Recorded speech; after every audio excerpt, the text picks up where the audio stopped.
Hey guys, this is Manifesting Better, and I'm back with another video and another topic that needs to be addressed. I also have an Instagram account. The link for that is in the description box below. Coaching is also available. The link for that too is in the description box below. I am apologizing in advance because my mic isn't working today, so I'm just recording directly. And there is some construction going on around my house, so there is a little bit of background noise that is going to be there. So please, apologize. I apologize for it. So let's get into the topic. The topic for today's video is the difference between self-love and self-concept. These are two terms that are very confused in the community, and sometimes people interchange it and use them according to their convenience, when the clarity in both of these is also sometimes very essential while you are on your journey. And the more clear you are in this, the better it would be for you to guide yourself through situations in life. So let's first talk about what self-love means. It is different from what self-concept means. It is different from self-image. Self-love means putting yourself first, taking decisions on a daily basis that make you feel like a priority in your own life. Self-love means doing things on a daily basis that make you your own SP, that you take care of yourself as if you are responsible of taking care of yourself, as if you are someone you love very dearly and you take care of that person. That is how you take care of yourself. That is what self-love means.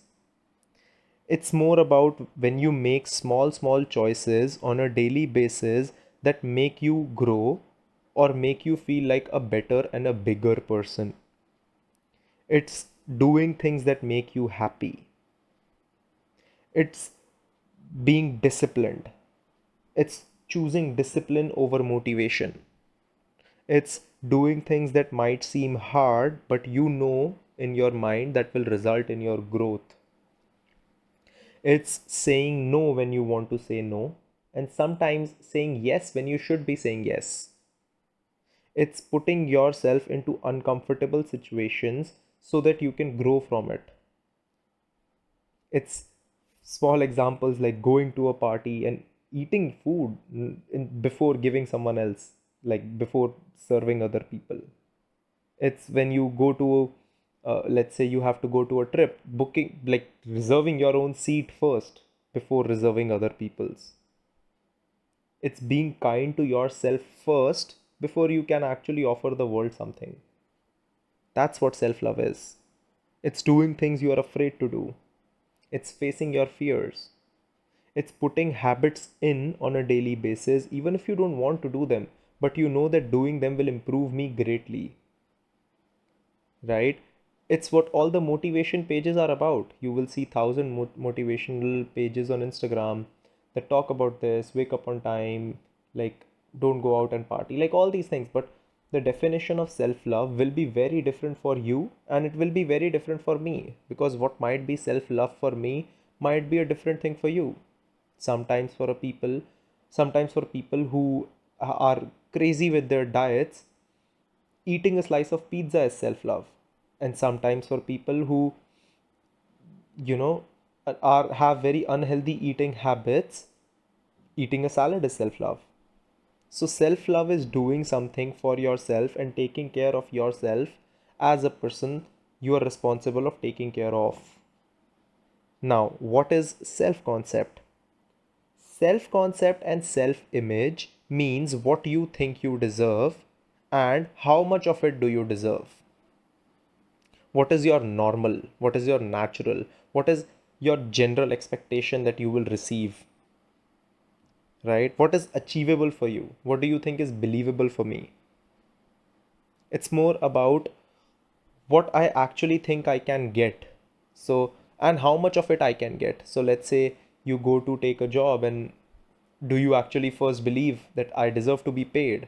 And if you do, how much do you think you deserve to be paid? Do you actually believe a person likes me? How much do you think a person likes you? Do you actually believe that you can get that job or not? Or do you find that as something above you or something that is outside of your achieve zone?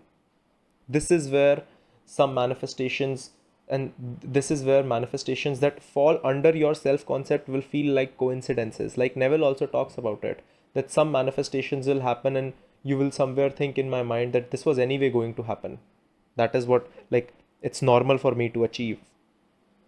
That is what self concept is. You can love yourself to bits and still have a not so ideal self concept in some situations, and you can hate yourself and still have a self concept that is great. Just like for some people, they are great but they still struggle with love or still struggle with money, right? Let's say someone who takes care of themselves every day, like eats healthy, whatever the general norm is for taking care of yourself for them, like in any way, shape, or form, they are putting themselves first and they still don't think they can get a relationship. But then there are people who hate themselves, who have all the unhealthy habits, who have addictions, who are basically under the societal norms, ruining their lives, and still think that I deserve love. Again, so sorry for the noise with the construction. And still think they deserve love, right? And they still get the girls, they still get the guys, they still get the relationships, they still get money, just like some celebrities that you will see. And this example I know is very, very generic and is used a lot, but some celebrities that you see, like they have depression, but they still um, get into good relationships, right? They still have people running after them because that is what they think they can get. It's what their normal is. So self love is how you put yourself first. Self concept is what your normal is in that situation. I can love myself to bits and still feel I don't deserve money. I can love myself to bits and still feel I don't deserve a relationship. I can hate myself and still be a billionaire. I can hate myself and still have all the people running after me and chasing me. Now, even in my last video, or I think it was the one before that, where I talk about how to put yourself first, that video is more about how you can increase your self love. And when you increase your self love, it increases your self concept. Because when I feel accomplished, I think I deserve more. When I feel I achieved something, when I feel I put myself first, somewhere I expect the world to put me first too. That is why loving yourself as you want the other person to love you, giving yourself the things that you want the other person to give you, is the first step according to me. I really, really intend that this video cleared out all the doubts that you had related to this topic. I again apologize for the background noise. I hope you can ignore that. Like, there is nothing we can do about it now. I'll see you in the next video. Also, one last thing, if you guys have any video suggestions, you can leave it in the comment box. I will be sure to make a video on it.